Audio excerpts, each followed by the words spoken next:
Bueno, què? Fem el treball o què? Sí, el treball. Fem el treball de Tecnor. Estamos No, d'escala. Tecnor no, que avui de està llegendes. castellà. Les leyendes de Becker.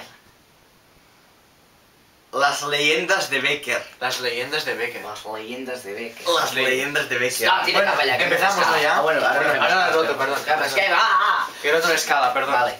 ¿Empezamos? Empezamos. Bueno, vamos a empezar, Vamos a empezar. con la historia, el resumen. El resumen. Vamos a Bueno, resumirlo. ¿Lo explicas tú y yo te voy incordiando por el medio? Clarísimamente. Vale, ¿Cómo de no? acuerdo. Resulta que las cosas de Becker son leyendas. Y Son grábame legendarias. por favor. Gracias, muchas gracias. Ya te estaba Pues grabando. la corza blanca, como su nombre indica, es negra. No, es blanca. Es blanca, Es tío. blanca. Ay, qué tonto que La soy. corta blanca, porque no pensaba mucho, era Es que soy, corta. soy corto. Pero corta. Es verdad. Sigue. Bueno, y resulta que es un hombre que era un caballero, Sí, se llamaba Dionís. Dionís. Porque estaba hecho Dionís.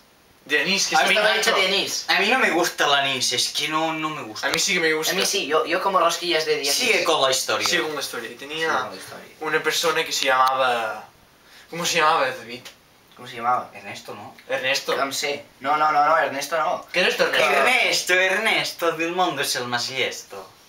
Pero este sale después, Ah, Esta la llamaban Azucena, no me acuerdo de su nombre. Azucena. real. Constanzo. ¿Dónde estás? Constancia. Constanzo es un portero de Que fútbol. no, que es de Constancia y no es portera, es princesa. Es princesa. Bueno, no, principesa. Principesa. Que está en la mesa. Yo me voy- Azucena, pues está en la mesa porque va Claro. a Azucena. Yo me voy a, Sí, sí. yo me voy a casar Porque con... si vas a yo, Azucena, yo, está en la yo mesa. me voy a casar con una princesa. ¿Ah, sí? Principesa. La princesa de que de la pecera. Me gustan las galletas príncipe. Pecera. La pecera. ¿Qué es la pecera? Sigue con el resumen. Sí, bueno, Princesa la pecera. Bueno, pues resulta que van a un tío que se llama... ¿Es Ernesto? ¿Cómo se llama?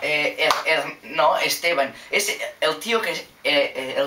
o sea, el Ernesto que se llama Esteban. Ernesto del mundo es el más liesto. Ahora sí, muy Mira, bien. tengo un chiste. Este banco está ocupado por un padre Sí. y un hijo. El Esteban. padre se llamaba Juan y el hijo no te lo he dicho. Esteban. Que no, que se llamaba Juan. Pero era el padre el que se llamaba. Ah, es verdad. Se acabó el vídeo, ¿no? Se acabó así, ¿no? Ah, Se acabó el sí, vídeo. porque total, Total. las leyendas ya está, porque ya somos legendarios nosotros, no nos hace falta nada Soy más. leyenda. Es leyenda. Se acabó.